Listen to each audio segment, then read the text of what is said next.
जय हिंद दोस्तों, आपका स्वागत है आपके अपने पसंदीदा चैनल स्टडी एंड अपडेट्स में। जय हिंद दोस्तों, मैं लोकेश तिवारी स्वागत करता हूं आपका अपने पसंदीदा चैनल स्टडी एंड अपडेट्स में। आज हम कंटिन्यू करने जा रहे हैं इंडियन आर्मी जीडीए कुछ प्रीवियस ईयर पेपर। इससे पहले भी हमने काफ़ी सारे प्रीवियस ईयर पेपर कर रखे हैं जिसका लिंक आपको डिस्क्रिप्शन में मिल जाएगा। तो आज हम करने जा रहे हैं एआरओ शिलांग का। कब का ये पेपर है? ये पेपर है आपका 27 दिसंबर 2020 का। ठीक है, तो स्टार्ट करते हैं। तो हमारा पहला सेक्शन जो कि किसका है? जनरल नॉलेज का। तो स्टार्ट करते हैं। हमारा पहला क्वेश्चन है, विच of the following is the highest peak of the eastern Ghats? निम्नलिखित में से कौन पूर्वी घाट की सबसे ऊंची चोटी है? पूर्वी घाट बोला है। देखो, दो तरह के घाट है हमारे यहाँ पे, एक है पूर्वी घाट और एक है पश्चिमी घाट। पूर्वी घाट जो आपके उड़ीसा, आंध्र प्रदेश, तमिलनाडु की तरफ से आता है, और जो आपका पश्चिमी घाट है ये आपके महाराष्ट्र, गोवा, केरल की तरफ से होता है। ठीक है, अब पूछा गया है कि highest peak of the eastern Ghats, तो वो है आपका आरमाकोंडा। ठीक है, इसकी हाइट कितनी है?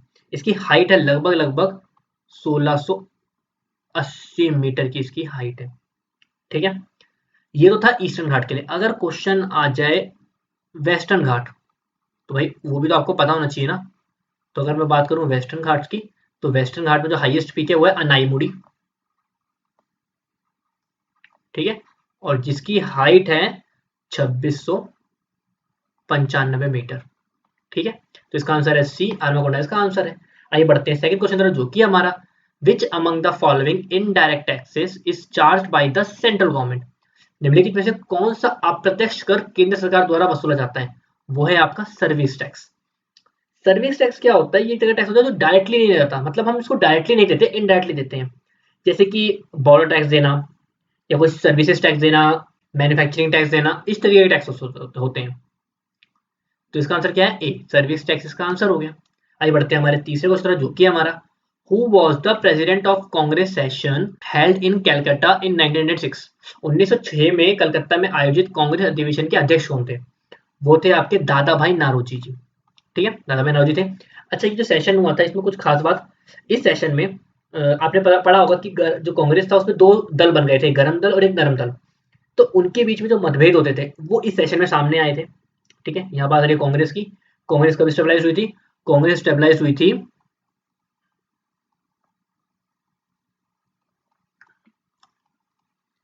कांग्रेस स्टेबलाइज्ड इन 28 दिसंबर 1885। ठीक है, ये पता होना चाहिए। कौन थे सेशन में? दादा भाई नौरोजी इसके प्रेसिडेंट थे। ठीक है, तो इसका आंसर क्या है? बी, दादा भाई नौरोजी इसका आंसर हो गया। आइए बढ़ते हैं हमारे चौथे क्वेश्चन, जो कि हमारा, which among the following is not a characteristics of black soil? निम्नलिखित में से कौन काली मिट्टी की विशेषता नहीं है? पहला question, it is best for cotton cultivation, एकदम सही है। कपास की खेती के लिए सबसे अच्छी होती है black soil. It has low water retaining capacity, ये गलत है। फिर है, it is rich in iron, lime and magnesium, ये भी एकदम ठीक है। और द टेक्सचर इज क्लेले, ये भी ठीक है, बनाओ थोड़ा मिट्टी ऐसा होता है। तो गलत क्या है इसमें? क्या चीज की कैरेक्टरिस्टिक्स नहीं है? It has low water retaining capacity, high water retaining capacity, पानी ज्यादा सोख लेती है, थोड़ा सा ये किनारों के आसपास ज्यादा पाई जाती है। इसका आंसर क्या है? बी, बी इसका आंसर हो गया। आइए बढ़ते हैं पांचवें क्वेश्चन तरफ, जो कि हमारा, in which of the following states is the Similipal biosphere reserve located? निम्नलिखित में से किस राज्य में सिंपली पाल बायोस्फीयर रिजर्व स्थित है? ये स्थित है आपके उड़ीसा में। देखिए, पहली बात तो बायोस्फीयर रिजर्व क्या होते हैं? ये जो national park, biosphere reserve, wild life sanctuary बनाए गए थे, इसका रीजन ये था, ये जो एनिमल्स हैं उनको एक सेफ जगह देना, ताकि वो अपने हैबिटेट में रह सके, उसमें हम लोग ना जाएं। हाँ, इनमें से किसी में हम जा सकते हैं, बट थोड़े एरिया तक हमें अलाउ होता है कि हम यहाँ तक जा सकते हैं देखने, या कईयों को अलाउ होता है कि आप लकड़ी वगैरह काट सकते हो, बट पूरा नहीं होता। तो यहाँ पे एनिमल्स अपना पूरा हैबिटेट लेके चलते हैं। तो ये होते हैं आपकी तरह से रिजर्व वगैरह।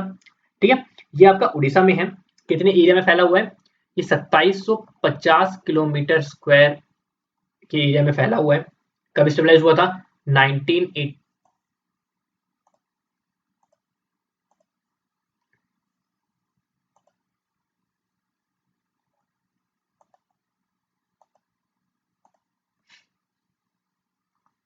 1980 में स्टेबलाइज हुआ था। किसके लिए फेमस है? फेमस है यहाँ पे एलिफेंट्स, हिल माइना, इन सब के लिए फेमस है। इसका आंसर क्या है? बी, उड़ीसा इसका आंसर हो गया। आइए बढ़ते हैं हमारे छठे क्वेश्चन पर, जो कि हमारा, what is the tagline for Punjab national bank? Punjab national bank की टैगलाइन क्या है? ये है आपकी, the name you back upon, जिस नाम पर आप विश्वास करते हैं, मतलब विश्वास आते हैं। पीएनबी की बात करूं तो सेकंड लार्जेस्ट बैंक है हमारे इंडिया का। इसका हेडक्वार्टर कहाँ पे है? इसका हेडक्वार्टर है न्यू दिल्ली में। तो इसका आंसर क्या है? C, the name you back upon इसका आंसर हो गया। आइए बढ़ते हैं हमारे सातवें क्वेश्चन, जो कि हमारा, on which date did the NITI Aayog replaced the planning commission?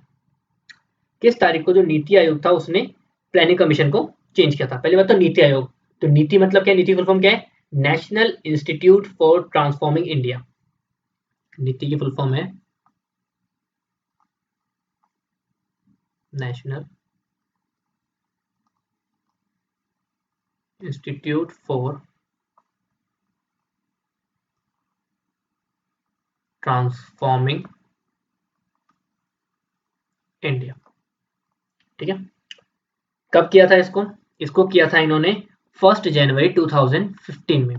जो हमारा पहले प्लानिंग कमीशन था उसको बदल के नीति आयोग बना दिया गया था। इसका मेन एग्जैक्टली काम क्या होता है? It activates, monitor and evaluate the implementation of programmes and schemes. Means जो भी प्रोग्राम या स्कीम्स बनाई जाती है ये उनको देखती है, उनकी जांच करती है कि यार वो सही से इम्प्लीमेंट हो रही है कि नहीं हो रही, सही से उसको फोर्स में लाया जा रहा है कि नहीं लाया जा रहा, ये सब चीजें देखती है। इसका आंसर क्या है? डी। डी इसका आंसर हो गया। आगे बढ़ते हैं हमारे 8वें क्वेश्चन जो कि है हमारा, who among the following Mughal emperor was called as दरवेश और एज जिंदा फकीर? निम्नलिखित में से किस मुगल सम्राट को दरवेश या जिंदा फकीर कहा जाता था? तो ये था औरंगजेब को। औरंगजेब जो कि एक कट्टर सुन्नी मुसलमान था और ये बड़े सादगी से रहता था, इसलिए इसको जिंदा फकीर के नाम से कहा जाता था। इसका आंसर क्या है? ए, औरंगजेब इसका आंसर हो गया। आइए बढ़ते हैं हमारे 9वें क्वेश्चन जो कि हमारा, Rajghat is the memorial of. Rajghat का किसका स्मारक है राजघाट में? यहाँ पे आपके महात्मा गांधी का स्मारक। महात्मा गांधी जिनका जन्म 2 अक्टूबर 1869 में हुआ था। कहाँ पे? गुजरात के पोरबंदर में। तो इसका आंसर क्या है? सी, महात्मा गांधी इसका आंसर हो गया। आइए बढ़ते हैं हमारे 10वें क्वेश्चन जो कि हमारा, which among the following is the largest among the 4 ancient civilization? निम्नलिखित में से कौन 4 प्राचीन सभ्यताओं में से सबसे बड़ा है? वो है आपका इंडस वैली सिविलाइजेशन, सिंधु घाटी सभ्यता, जिसको आप हड़प्पा सभ्यता भी बोलते हो, वो है कि पूरे एरिया में सबसे बड़ी थी। इसका आंसर क्या है? डी, इंडस वैली सिविलाइजेशन इसका आंसर हो गया। आइए बढ़ते हैं हमारे 11वें क्वेश्चन जो कि हमारा, who was the first Indian to win the all England badminton championship? All England badminton championship जीतने वाले पहले भारतीय कौन थे? वो थे आपके प्रकाश पादुकोण। इन्होंने 24 साल की उम्र में ही ये जीत लिया था। कब जीता था? वो डेट थी 23 मार्च 1980 में जीता था। ये उस टाइम पे सिर्फ 24 साल के थे जब इन्होंने ये अवार्ड जीता था। इसका आंसर क्या है? ए, प्रकाश पादुकोण इसका आंसर हो गया। आइए बढ़ते हैं हमारे 12वें क्वेश्चन जो कि हमारा, which is the largest lake in the world in terms of surface area? क्षेत्रफल की दृष्टि से विश्व की सबसे बड़ी झील कौन सी है? तो वो है आपकी कैस्पियन सी। कैस्पियन सागर सबसे बड़ी है। कहाँ पे लाई करती है? ये लाई करती है बिटवीन एशिया एंड यूरोप के बीच में लाई करती है। ठीक है, इसका अगर एरिया की बात करूं तो इसका जो एरिया है वो है लगभग 371,000 किलोमीटर स्क्वायर का। अगर मैं इसकी लेंथ की बात करूं तो इसकी लेंथ है 1030 किलोमीटर। इसका आंसर क्या है? डी, कैस्पियन सी इसका आंसर हो गया। आइए बढ़ते हैं हमारे 13वें क्वेश्चन जो कि हमारा, which article of the Indian Constitution states that the law declared by Supreme Court is to be binding on all courts within the territory of India? भारतीय संविधान के किस अनुच्छेद में कहा गया है कि सर्वोच्च न्यायालय द्वारा घोषित कानून भारत के क्षेत्र के सभी न्यायालयों पर बाध्यकारी है? यह है आपका आर्टिकल 141। अनुच्छेद 141 कहता है कि अगर सुप्रीम कोर्ट ने कोई भी ऑर्डर दे दिया तो चाहे वो डिस्ट्रिक्ट कोर्ट हो, चाहे सिविल कोर्ट हो, चाहे हाई कोर्ट हो, सबको वो मानना पड़ेगा, क्योंकि सुप्रीम कोर्ट हमारी सबसे बड़ी जुडिशरी, सबसे हाईएस्ट जुडिशरी मानी जाती है। सुप्रीम कोर्ट में एक चीफ जस्टिस होता है जो आपके पूरे इंडिया का चीफ जस्टिस होता है, जिसको आप सीजीआई बोलते हो, chief justice of India. At present chief justice आपके कौन है? एट प्रेजेंट आपके चीफ जस्टिस है एनबी रमन्ना। तो इसका आंसर क्या है? डी, आर्टिकल 141 इसका आंसर हो गया। आइए बढ़ते हैं अगले क्वेश्चन जो कि हमारा 14वां question, who is the author of Black Beauty? Black Beauty के लेखक कौन है? तो ब्लैक ब्यूटी ये लिखी थी आपके एना सिविल ने। अच्छा, ब्लैक ब्यूटी किसके ऊपर आधारित है? ब्लैक ब्यूटी आपकी एक स्टोरी है, एक हॉर्स लॉन्ग स्टोरी है जो काफी उसकी लाइफ के अकॉर्डिंग है। कब पब्लिश हुई थी? ये पब्लिश हुई थी 24 नवंबर 1877 में। ठीक है, इसका आंसर क्या है? डी, एना सोइल इसके ऑथर थे। इसका आंसर डी है। आगे बढ़ते हैं 15वें क्वेश्चन जो कि हमारा, which of the following monuments called as the palace of winds? किस स्मारक को हवाओं का महल कहा जाता है? वो है आपका हवा महल। हवा महल के बारे में बताऊं तो ये जयपुर में है, सिचुएटेड इन जयपुर। किसके द्वारा बनाया गया था? ये बनाया गया था आपका 1799 में महाराजा स्वामी प्रताप सिंह के द्वारा बनाया गया था। किससे बना है? पिंक मार्बल से बना हुआ है। इसका आंसर क्या है? डी, हवा महल इसका आंसर हो गया। ये हमारा पहला सेक्शन जनरल नॉलेज खत्म होता है। आइए बढ़ते हैं हमारे सेक्शन बी की तरफ, जो कि हमारा जनरल साइंस का। तुम्हारा पहला क्वेश्चन है, विच among the following is the lower most plants of the plant kingdom. निम्नलिखित में से कौन सा प्लांट किंगडम का सबसे निचला पौधा है। देखो, दो तरह के किंगडम होते हैं, प्लांटे और एनिमिलिया। प्लांटे माने जो प्लांट किंगडम माना जाता है, और एनिमिलिया जिसमें एनिमल की सारी प्रजातियां आ जाती हैं। तो पूछा गया सबसे लोअर मोस्ट प्लांट किंगडम कौन सा होता है, तो वो होता है आपका थैलोफाइटा। थैलोफाइटा में ज्यादातर क्या होता है, लिचेन, फंगस, ये सारी चीजें पाई जाती हैं। इसके अंदर ज्यादातर वही प्लांट्स होते हैं जिनके अंदर सीड नहीं होता, मतलब सीडलेस प्लांट्स पाए जाते हैं। तो इसका आंसर क्या है, ए, थैलोफाइटा इसका आंसर हो गया। आइए बढ़ते हैं हमारे 17वें क्वेश्चन, जो कि हमारा, which is the rule of the solubility of a gas in a liquid at constant temperature is proportional to the partial pressure of the gas collected above the surface of the liquid or solution। स्थिर ताप पर किसी द्रव में gas की विलेयता का कौन सा नियम द्रव या विलयन की सतह के ऊपर एकत्रित गैस के आंशिक दबाव के समानुपाती होता है। तो इसका पहले मैं आपको आंसर दूं, इसका आंसर तो आपका है हेनरीज लॉ। बट थोड़ा सा यहाँ पे बहुत मुश्किल हो गया समझने को, बहुत टिपिकल हुआ। मैं इसको थोड़ा सा आम भाषा में पहले समझाता हूँ क्या होता है। The weight of a gas dissolved by a liquid is proportional to the pressure of gas. मतलब जिस वेट से गैस डिसॉल्व हुई है वो प्रोपोर्शनल में होता है प्रेशर ऑफ गैस के। ठीक,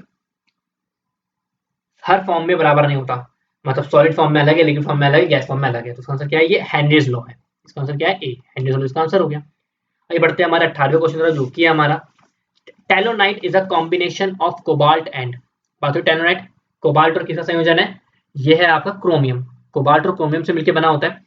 टेलोनाइट का यूज आप कहाँ यूज करते हो, यूज होता है मैन्युफैक्चरिंग में, आपका नाइफ, ब्लेड्स वहां बनने में। तो इसका आंसर क्या है, ए, क्रोमियम इसका आंसर हो गया। आइए बढ़ते हैं हमारे 19वें क्वेश्चन, जो कि हमारा, dash are commonly known as comb jellies. Dash को आमतौर पर कंघी जेली के रूप में जाना जाता है। तो वो कौन है, वो है आपके कैटनोफेरा। इनको आप कॉम जेली से बोलते हो। They are fairly simple animals that live only in marine waters. ये भी आपके एनिमिलिया किंगडम का एक एग्जांपल है, का एक टाइप है, जो कहाँ पाया जाता है, जो मोस्टली मरीन वाटर, खारे पानी में पाया जाता है। इसका आंसर क्या है, सी, कैटनोफोरा इसका आंसर हो गया। ये बढ़ते हैं हमारे 20वें क्वेश्चन, जो कि हमारा, to make a image the camera uses. एक छवि बनाने के लिए कैमरा क्या उपयोग करता है, कैमरा यूज करता है कॉन्वेक्स लेंस। क्यों, क्योंकि कॉन्वेक्स लेंस से रियल इमेज फॉर्म हो पाती है और जो स्क्रीन पर देखी जा सकती है। कॉन्केव लेंस से जो स्क्रीन, जो इमेज बनती है वो स्क्रीन पर देखी नहीं जा सकती। तो इसका आंसर क्या है, ए, कॉन्वेक्स लेंस इसका आंसर हो गया। आइए बढ़ते हैं हमारे 21वें क्वेश्चन, जो कि हमारा, the result of vitamin D deficiency is. Vitamin D की कमी से क्या होता है, विटामिन डी की कमी से होता है आपके रिकेट्स। रिकेट्स में क्या होता है, आपकी हड्डियां कमजोर हो जाती है। नाइट ब्लाइंडनेस विटामिन ए की कमी से होता है। स्कर्वी विटामिन सी की कमी से होता है। और विटामिन बी की कमी से होता है आपका बेरीबेरी। ठीक है, तो इसका आंसर क्या है, इसका आंसर है आपका बी, रिकेट्स इसका आंसर हो गया। आइए बढ़ते हैं हमारे अगले क्वेश्चन, जो कि हमारा, what is the full form of CNG. CNG का पूर्ण रूप क्या है, सीएनजी का फुल फॉर्म होता है कंप्रेस्ड नेचुरल गैस, संपीड़ित प्राकृतिक गैस। आज के टाइम पे जो आप बसें वगैरह देख रहे हो, कई टेम्पो वगैरह चलते हैं, वो सब सीएनजी में चलते हैं। सीएनजी पॉल्यूशन नहीं करती ऐसा बोलना गलत है, सीएनजी भी पॉल्यूशन करती है, बट पेट्रोल डीजल के मुकाबले बहुत कम करती है। सीएनजी के अंदर 80 से 90% सिर्फ मीथेन होता है। ठीक है, तो इसका आंसर क्या है, बी, कंप्रेस नेचुरल गैस का आंसर हो गया। आइए बढ़ते हैं हमारे अगले क्वेश्चन, जो कि हमारा, which of the following is correct for the sound. Sound के लिए इनमें से क्या सही है, sound can not travel in vacuum. एकदम ठीक है, साउंड वैक्यूम में ट्रेवल नहीं कर सकता। मतलब अगर आप मून पे जाते हो तो वहां पे आपकी आवाज ट्रेवल नहीं कर सकती, क्योंकि वहां पे कोई वैक्यूम ही नहीं है, कोई वे ही नहीं है किसी साउंड वहां ट्रेवल करेगी, तो वहां पे बात नहीं कर सकते हो दूसरे। तो इसका आंसर क्या है, A, sound can not travel in. आगे बढ़ते हैं, तो हमारा अगला क्वेश्चन है, the size of particle reduces mainly by which liquid energy. कणों का आकार मुख्य रूप से किस तरल ऊर्जा से कम होता है, वो होता है बाय कॉम्बैट एंड कंसेशन, मतलब युद्ध और रियायतों द्वारा होता है। ठीक है, तो इसका आंसर क्या है, B, by combat and concession इसका आंसर है। आइए बढ़ते हैं हमारे 25वें क्वेश्चन, जो कि हमारा, the example of aromatase inhibitor is. Aromatase inhibitor का उदाहरण क्या है। देखो, अगर एरोमेटेज इनहिबिटर की बात करते हैं तो इसके 3 एग्जाम्पल है। 3 एग्जाम्पल में आपको नाम लिख देता हूं। पहला एग्जाम्पल है इसका एनेस्ट्रोजोल, दूसरा लिखता हूं एरोमेसिन, और तीसरा है लेट्रोजेल। तो ऑप्शन में क्या आया, ऑप्शन तो लेट्रोजेल आया। अब ये है क्या, ये एक टाइप का ड्रग होता है जो यूज करता है किसके ट्रीटमेंट में, ब्रेस्ट कैंसर के ट्रीटमेंट पे, used in treatment of breast cancer. तो इसका आंसर क्या है, डी, लेट्रोजेल इसका आंसर हो गया। आइए बढ़ते हैं हमारे 26वें क्वेश्चन जो कि हमारा whose main bad effect is the inflammation of peripheral nervous system, परिधीय तंत्रिका तन की सूजन किसका मुख्य बुरा प्रभाव है, ये है आपका आइसोनियाजिड। आइसोनियाजिड क्या है, आइसोनियाजिड एक तरीके की ड्रग है ये भी, जो टीबी के मरीजों को ठीक करने के लिए के ट्रीटमेंट में इस्तेमाल होता है। इसके कारण जो हमारा नर्वस सिस्टम है उस पर इफेक्ट पड़ता है। तो इसका आंसर क्या है हमारा, बी, आइसोनियाजिड इसका आंसर हो गया। यूज्ड इन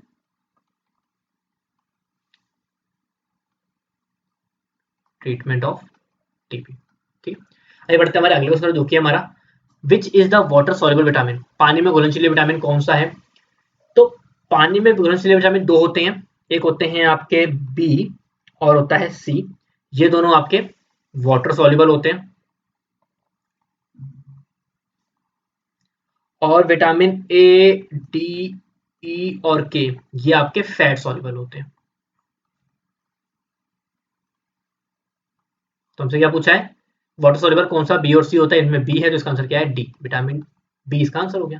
आगे बढ़ते हैं हमारा 28वां क्वेश्चन जो कि हमारा the absorption of light in UV region bring changes in, UV कारण में प्रकाश के अवशोषण में परिवर्तन होता है, ये होता है इलेक्ट्रिक एनर्जी ऑफ एटम, क्योंकि इलेक्ट्रॉन एक्साइट्स करता है इसके कारण इलेक्ट्रिक एनर्जी ऑफ एटम में एब्जॉर्ब होता है, चेंज आता है। आंसर क्या है, बी।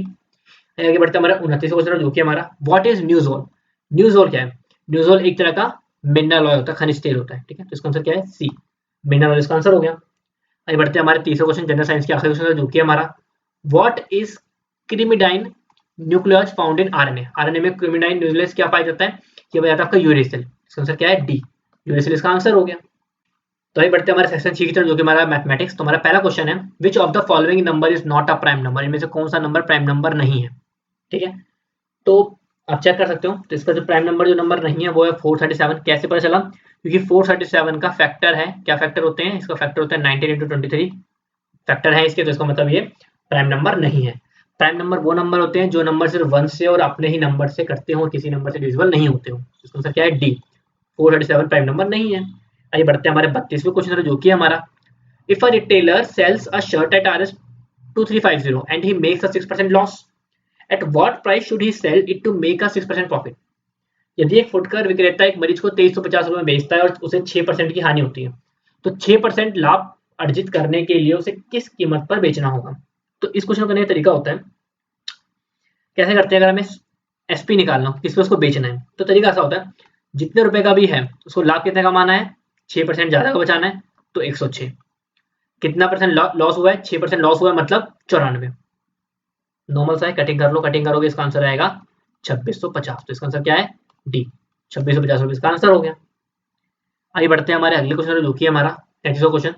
तो हमारा 33वां क्वेश्चन है of the 5 number whose sum is 105, sorry आप मिस्टेक है, थोड़ा चेक कर लीजिएगा, यहाँ पे सम नहीं आएगा, यहाँ पे मीन आएगा, मीन्स योग नहीं आएगा, यहाँ पे आएगा आपका औसत।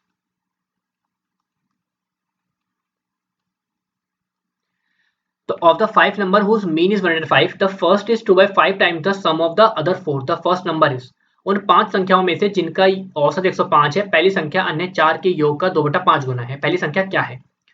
तो लेट फर्स्ट नंबर को मैंने माना x। अब क्या बोला इन्होंने, जो पहला नंबर है तो इन्होंने बोला कि जो मीन है वो 105 है, तो 5 नंबर का मीन 105 है, तो इसका मतलब टोटल नंबर कितने हो जाएंगे, जो टोटल नंबर होगा वो बनेगा 5 गुना 105, वो हो जाएगा आपका 525। ठीक है, अब इन्होंने क्या बोला, फर्स्ट नंबर जो है x जो है वो 2/5 टाइम्स है अदर 4 के सम का, तो कैसे निकालेंगे, 2/5 करो और सबके सम में से x को हटा दो, तो ये हो जाएगा आपका 5x बराबर, ये हो जाएगा 1050 माइनस में 2x, ये यहाँ आएगा, तो 7x बराबर 1050, x की वैल्यू अगर कटिंग करोगे तो 1050 बट्टे पे 7 मतलब आएगा 150। इसका आंसर क्या है, डी, 150 इसका आंसर हो गया। नहीं बढ़ते हमारे 34वां क्वेश्चन जो कि हमारा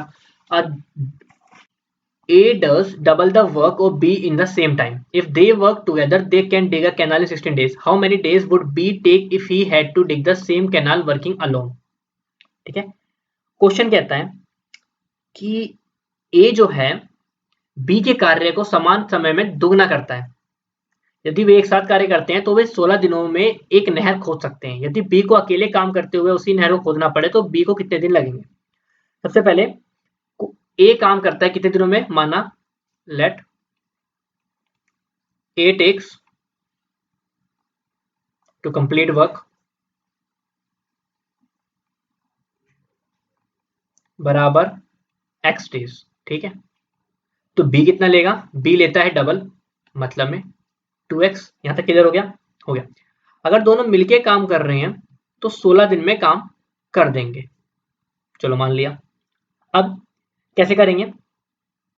तो A लेता है 1/x दिन, B लेता है 1/2x, लगा 1/16। चलो सॉल्व करते हैं। x 2x का अगर मैं एलसीएम निकालूंगा तो वो निकलेगा लमसम सा 2x स्क्वायर।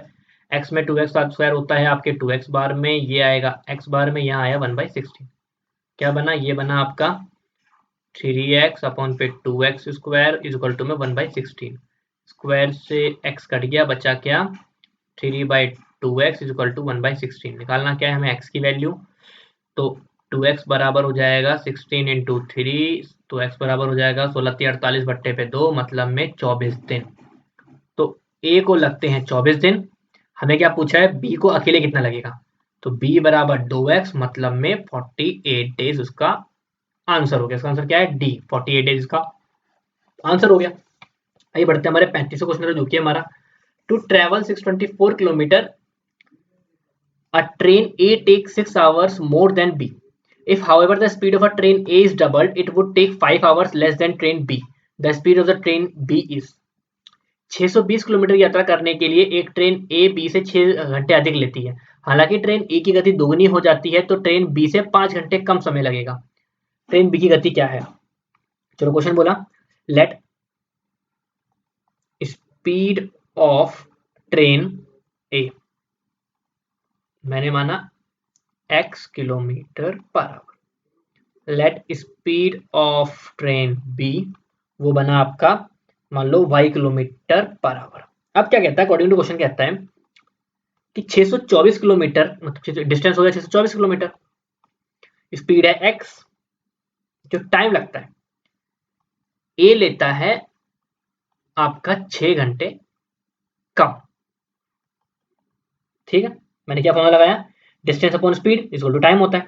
कुछ ये कहना चाह रहा है? चलो इसको दिया मैंने question number 1। Again according to question कहता है कि अगर डिस्टेंस में सेम रखता हूं, अगर मैं इसकी स्पीड को डबल कर देता हूं, ठीक है, तो क्या होगा?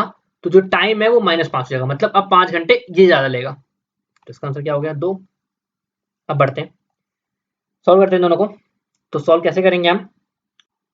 तो अगर आप इनको सॉल्व करोगे इक्वेशन तरीके से तो ऐसे देख सकते हो, मगर इक्वेशन बन गई है प्लस माइनस प्लस, ये तो सेम है तो कट गया। क्या बना? 624x minus 624 2x। ऐसे यहाँ पे लोगे तो 6 प्लस में 5। कैसे करेंगे? एलसीएम ले लेते हैं इसका, 2x एलसीएम हो जाएगा 624 गुने पे 2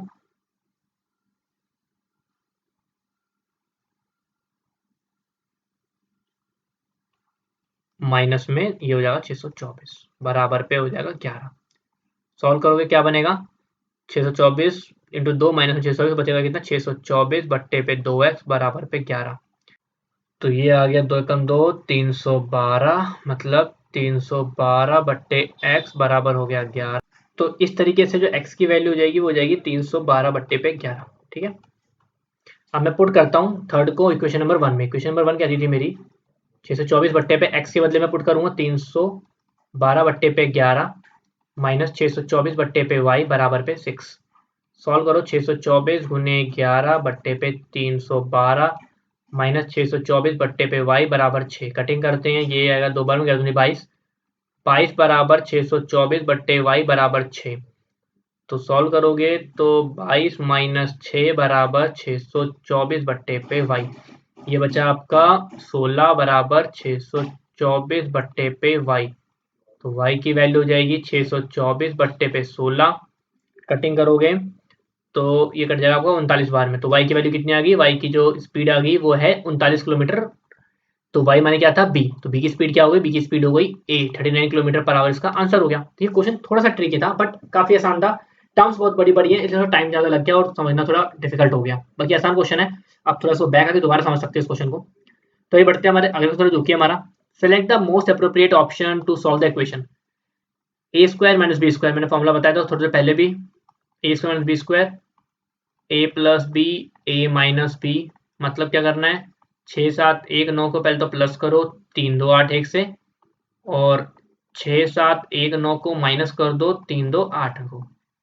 ऐड करने पर आता है 10,000 और माइनस करने पर आता है 3439। आंसर क्या हो गया, 3 4 3 9 आगे में 4 जीरो। कौन सा मैच कर रहा है, मैच कर रहा है ये वाला। यहाँ पे थोड़ी मिस्टेक है, ठीक कर लीजिएगा, यहाँ पे 8 नहीं यहाँ पे 9 है, तो इसका आंसर क्या है, सी इसका आंसर हो गया। ये बढ़ते हैं हमारे 37 क्वेश्चन जो कि हमारा the length of the diagonal and the breadth of rectangle are 12.5 centimetre 3.5 centimetre respectively, find its perimeter. एक आयत के विकर्ण की चौड़ाई और लंबाई दे रखी है आपको, यह आपका हुआ आयत, इसमें हुआ ये आपका विकर्ण, ठीक है। नेमिंग करते हैं ए बी सी और डी। दे रखा है उसने बी डी की वैल्यू दे रखी है 12.5 और फिर बोलूँ सी डी की वैल्यू दे रखी है 3.5, ठीक है। निकालना क्या है, पेरीमीटर। तो पहले मैं बीसी निकाल लूँ, यहाँ बनता है राइट एंगल मतलब पाइथागोरस थ्योरम लगेगी। तो वो क्या कहता है, वो कहता है कि बी डी का स्क्वायर बराबर में बी सी का स्क्वायर प्लस में सी डी का स्क्वायर।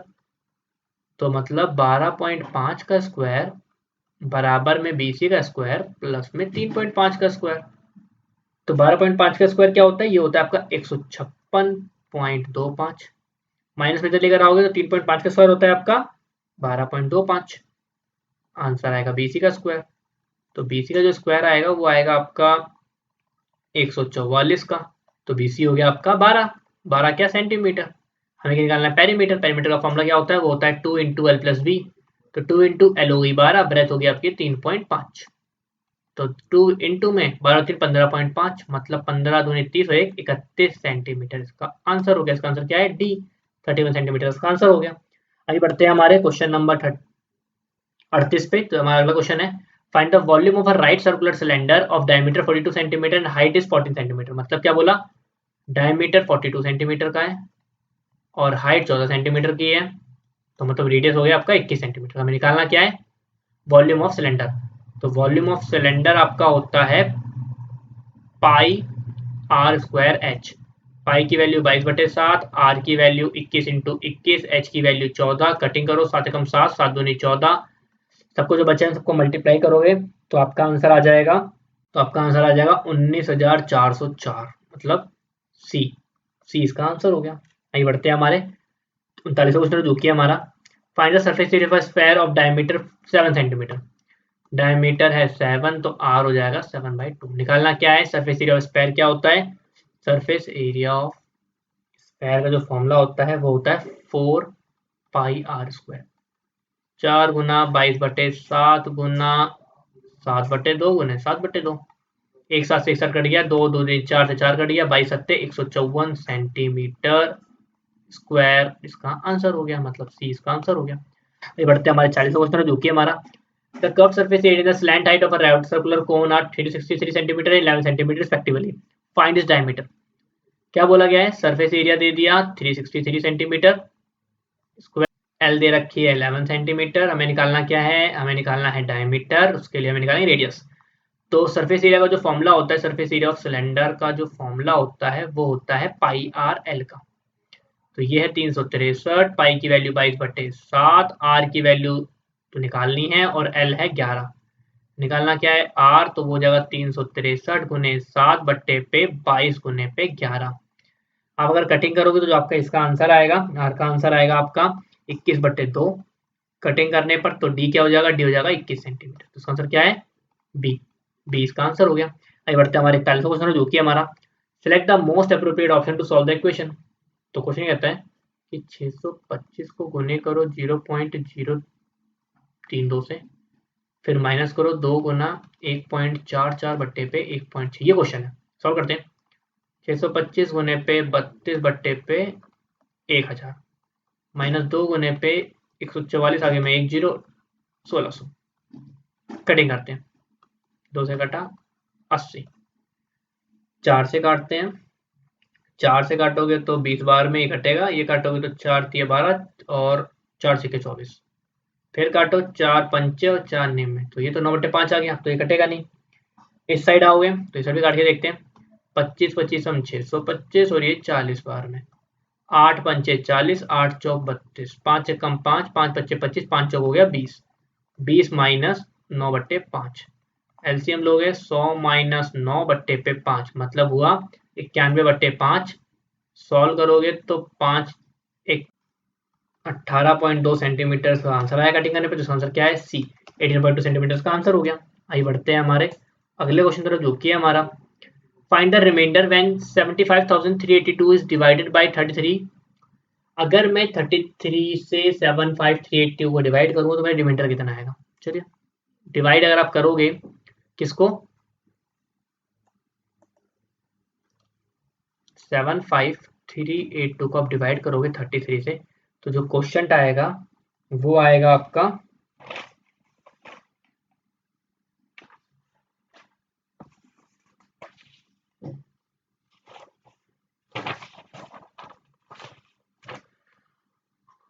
आपका 2284 और 10 बचेगा रिमाइंडर। तो रिमाइंडर कितना आया 10, तो इसका आंसर क्या है डी, 10 इसका आंसर हो गया। नॉर्मल डिवाइड ही करना है, मैंने वही करा होगा साइड में। इसका आंसर अगला क्वेश्चन हमारा 43 question, the HCF of two numbers is 23 and the other two factors of their LCM are 29 and 49, the smaller of these two numbers is.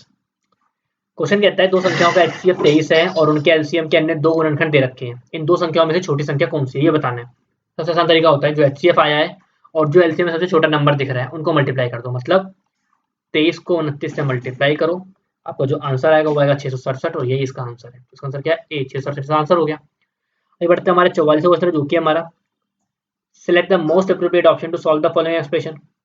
Solve करते हैं, इनको सॉल्व करोगे तो इसका तो आंसर होगा 0.0081 का तो आंसर हो गया 0.09 इंटू स्क्वायर से रूट कट गया, मतलब 0.03 ऐसे ही रहेगा, नीचे काट दोगे तो 0.01। ठीक है, सॉल्व करते हैं इसको। सॉल्व करोगे तो पॉइंट हटाते हैं, पॉइंट के बाद 2 नंबर मतलब 2 बार 0, पॉइंट के बाद 2 नंबर मतलब 2 बार 0, ये काटोगे तो पॉइंट तो हट गया, 100 से 100 कट भी गया, 9 त्रिक 27 बट्टे पे 100, तो क्या बचा 0.27, मतलब 20 का आंसर हो गया। आइए बढ़ते हैं हमारे 45 क्वेश्चन, जो कि हमारा मैथमेटिक्स का आखिरी क्वेश्चन है। HCF और LCM दे रखा है और एक नंबर दे रखा है, वो दूसरा नंबर निकालना है, आसान सा क्वेश्चन है। HCF into LCM is equal to होता है प्रोडक्ट ऑफ टू नंबर्स, तो 1144 बराबर x इंटू में 104, हमें निकालना क्या है x, मतलब में 13 गुना 1144 बट्टे पे 104, कटिंग करो तो कटिंग जो आंसर आएगा वो आएगा आपका 143, तो इसका आंसर क्या है डी, 143 इसका आंसर हो गया। तो यहाँ हमारा सेक्शन सी मैथमेटिक्स खत्म होता है। आइए बढ़ते हैं सेक्शन डी की तरफ, जो कि हमारा पहला क्वेश्चन है, from the below 4 options identify the odd one. नीचे दिए गए 4 विकल्पों में से विषम की पहचान कीजिए। Dinosaur, lion, tiger, wolf. Dinosaur इससे अलग है कि ये तीनों अभी पाए जाते हैं, डायनासोर पाया नहीं जाता, तो इसका आंसर क्या है ए, डायनासोर इसका आंसर हो गया। आइए बढ़ते हैं हमारे 47 क्वेश्चन, जो कि हमारा A is the father in law of B, who is the mother of C, D is the mother of E, who is the father of F and C, how is A related to E. Question बड़ा अच्छा है। Question कहता है ए जो है वो B का ससुर है, ए जो है वो बी का फादर इन लॉ है, ठीक है, समझ में आ गया। चलो आगे, फिर कहता है जो सी की माता है, मतलब ये जो बी है ये आपकी सी की मदर है। फिर क्वेश्चन कहता है डी ई की माता है, कहीं पे डी है और कहीं पे ई है, जो ई है और डी है, डी ई की मदर है। फिर कहता है जो एफ और सी का पिता है, मतलब जो ये आपका ई है ये एफ और सी दोनों के पिता है, मतलब ये एफ के भी फादर है और ये सी के भी फादर है। अब देखो सी के फादर हैं ई और सी की मदर है बी, तो ये दोनों क्या हुए, हस्बैंड वाइफ हुए। ठीक है, अब बढ़ते हैं। ए ई से किस प्रकार संबंधित है? ए, अब देखो ये दोनों कौन है, हस्बैंड वाइफ। ठीक है, ये हस्बैंड है, बी के ये फादर इन लॉ है। तो इसका मतलब क्या हुआ, बी तो एक आपकी वुमेन है, यहाँ पे मेल के पापा हुए, मतलब ये ए और ई के बीच में रिलेशन क्या है, फादर का। तो इसका आंसर क्या है, डी, फादर इसका आंसर हो गया। ये बढ़ते हैं हमारे 48वें क्वेश्चन जो कि हमारा choose the odd one out. आपको वर्ड अलग करना है। देखते हैं क्या कॉम्बिनेशन बन रहा है, D V W G S T J P Q M N K. अगर देखोगे तो यू वी डब्ल्यू मैच कर रहा है, एस टी मैच कर रहा है, पी क्यू मैच कर रहा है, बट ये दोनों मैच नहीं कर रहा। तो इसका आंसर क्या है, एम एन क्यू अलग हो गया। आगे बढ़ते हैं हमारा 49वां question, select the term that can come in place of question mark. Sequence कहता है 1 6 11 16, मतलब अगला हुआ 21। चलो तो कंफर्म हो गया। बी में एफ लिया है, तो बी में एफ का मतलब हो गया सी डी ई, 3 का अंतर। एफ में जे गया है, एफ का मतलब हो गया जी एच आई, मतलब 3 का अंतर। जे से गया है एन, के एल है, मतलब 3 का अंतर। एन से आगे जाओगे तो 3, मतलब ओ पी क्यू छोड़ो आर, तो 21 आर मैच कर गया सी, 21 आर एम इसका आंसर हो गया। चलिए आगे बढ़ते हैं हमारे 50वें क्वेश्चन जो कि हमारा आखिरी क्वेश्चन है, वो है हमारा if in a code language table is written as, दे रखा है आपको, how will be chair be written. इन्होंने बोला जो टेबल है वो रिटर्न है S Y Y H Z, लिखना क्या है, चेयर। देखते हैं क्या कॉम्बिनेशन बन रहा है। अगर टी और एस के बीच में कॉम्बिनेशन बनाओगे तो एस टी, मतलब एस के बाद टी आता है, तो इस तरह से अगर डालोगे तो यहाँ पे बी आ जाएगा। ठीक है, ए और वाई का रिलेशन, मतलब ए फर्स्ट वन और ये लास्ट से एक पहले, तो इसका मतलब एच से 2 पहले आ जाओ, तो मतलब ये हो गया एच छोड़ो, जी छोड़ो और आई छोड़ो, मतलब हो गया आपका ये एफ। बी से वाई लिया है, मतलब बीच में 2 का गैप रखा है, फिर वाई पे आए हैं, मतलब इनके बीच में 1 का गैप, 2 का गैप, 3 का गैप, माइनस माइनस माइनस। तो ऐसे ही अगर ए से 3 का गैप रखोगे तो वो आपका आ जाएगा एक्स। एल से एच आओगे तो -4 का गैप है, तो ये आ जाओगे आप ई पे। और ऐसे ही अगर ई से जेड आओगे तो -5 का गैप, मैच वैसे कर गया है, ये आएगा आपका एम। तो B F X E M इसका आंसर हो गया। मैं पहले भी कह चुका हूँ, हर बार कहता हूँ कि इस तरह का कोई भी क्वेश्चन आता है, सबसे पहले साइड में ए से लेकर जेड तक लिख लो, उसके बाद अगर आप काउंटिंग करोगे तो बहुत ईजी होता है और बहुत जल्दी से हो जाता है। तो यहाँ हमारा शिलांग एआरओ का प्रीवियस ईयर पेपर खत्म होता है। कोई भी परेशानी आई हो तो कमेंट में पूछ सकते हैं। हमने आपके लिए प्रैक्टिस सेट तैयार कर रखे हैं, जिसका लिंक आपको डिस्क्रिप्शन में मिल जाएगा। जाइए उसको अटेम्प्ट करिए, जितनी हो सके उतनी प्रैक्टिस कीजिए। तो मिलते हैं आपसे अगले वीडियो में, तब तक के लिए नमस्कार। दोस्तों, आप सभी की रिटन एग्जाम अर्थात लिखित परीक्षा को और भी अच्छे तरीके से संपन्न करने के लिए, अच्छे मार्क्स लाने के लिए स्टडी एंड अपडेट्स आप सभी के लिए अध्ययन सामग्री लाया है, जो कि पीडीएफ के रूप में प्रोवाइड कराए जाते हैं। चलिए उसके बारे में थोड़ी जानकारी आपको मैं दे देता हूं। तो चलिए मैं आपको बता देता हूं कि भारतीय सेना के मॉडल प्रैक्टिस सेट, ठीक है, जो कि हिंदी एवं इंग्लिश दोनों लैंग्वेज में अवेलेबल है पीडीएफ के रूप में, आप उसे प्राप्त कर सकते हैं। इसमें आपको ट्रेड्समैन, जीडी, टेक्निकल, क्लर्क एवं नर्सिंग सहायक के प्रैक्टिस सेट्स, ठीक है, कुल 50 प्रैक्टिस सेट्स के लिए आपको 51 से लेकर 55 रुपीज के बीच चार्ज किया जाता है। इस पीडीएफ के लिंक आपको डिस्क्रिप्शन बॉक्स में दिए गए हैं। इसमें आपको 50 मॉडल सेट मिलेंगे पीडीएफ के रूप में, जिसमें कि प्रत्येक मॉडल सेट में 50 क्वेश्चंस होते हैं, ठीक है। उसके बाद यदि आप नोट्स, ठीक है, अध्याय पर नोट्स चाहते हैं चैप्टर वाइज, तो वो भी आपको हिंदी और इंग्लिश लैंग्वेज दोनों में अवेलेबल है, उनके पीडीएफ अवेलेबल हैं और उनके लिंक्स भी डिस्क्रिप्शन बॉक्स में दिए गए हैं, ठीक है। इसमें आपको जीके, साइंस में आपके फिजिक्स, केमिस्ट्री, मैथ, रीजनिंग, इन सभी के नोट्स अवेलेबल करा दिए गए हैं। आप लिंक के थ्रू जाकर इन्हें डाउनलोड कर सकते हैं। उचित मूल्य आपको पे करना पड़ेगा, मूल्य पे करेंगे, पीडीएफ आपके ईमेल पे आ जाती है, ठीक है। चलिए एक बार मैं उस स्टोर को दिखा देता हूं जहां से आप पीडीएफ डाउनलोड करेंगे। तो देखिए ये स्टडी एंड अपडेट्स का स्टोर है पीडीएफ का, यहाँ से आप पीडीएफ डाउनलोड कर सकते हैं, ठीक है। यहाँ पर आपको देख लीजिए भारतीय सेना में नर्सिंग, ठीक है, टेक्निकल, सभी के पीडीएफ अवेलेबल करा दिए गए हैं। आपको जिस भी टाइप का पीडीएफ चाहिए वो आप यहाँ पर सर्च करेंगे, सर्च करते ही आपको सारे ऑप्शन अवेलेबल हो जाएंगे।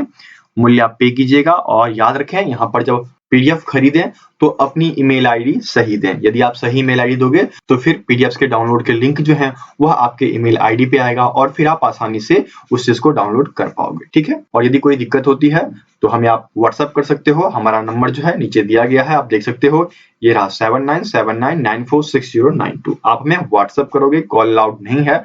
व्हाट्सएप करें या फिर आप studyinupdates@gmail.com इस पे कांटेक्ट करें। किसी प्रकार की दिक्कत होगी आपकी सुनवाई की जाएगी और आपको पूर्ण मदद किया जाएगा। ठीक है,